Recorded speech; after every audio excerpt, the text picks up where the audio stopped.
Elon Musk ಉದ್ಯಮದ SpaceX ಯೋಜನೆಯಡಿಯ mega rocket ವಿಫಲವಾದುದರಿಂದ ಆ ಮೂಲಕ ಮೇಲೇರಿಸಬೇಕಿದ್ದ ಸ್ಟಾರ್ ಶಿಪ್ ಪುಡಿಯಾಗಿ ನೆಲಕ್ಕುರುಳಿತು. SpaceX super heavy rocket booster ಮೇಲೆ 2 ಹಂತದ ಸ್ಟಾರ್ ಶಿಪ್ ಕೂರಿಸಿ ಅಗಸಕ್ಕೇರಿಸಲು ಎಲ್ಲ ರೀತಿಯಲ್ಲಿ ಸಜ್ಜು ಮಾಡಲಾಗಿತ್ತು.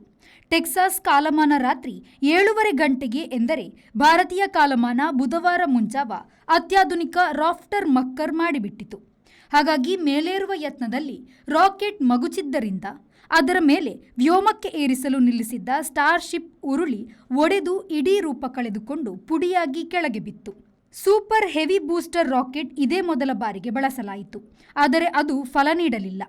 ರಾಕೆಟ್ ಮತ್ತು ಸ್ಟಾರ್ ಶಿಪ್ಗಳು ಹತೋಟಿ ಕೇಂದ್ರದ ಕಂಪ್ಯೂಟರ್ಗಳಿಗೆ ಸಿಗಲೇ ಇಲ್ಲ.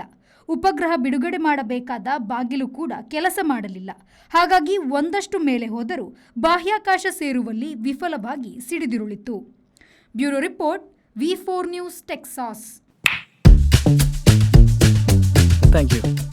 Ajanta Business Center provides comfortable space where work gets done with more ease.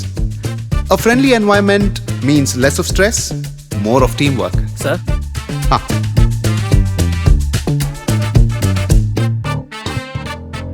Every detail at Ajanta is thoughtfully managed, making our work much easier and more enjoyable.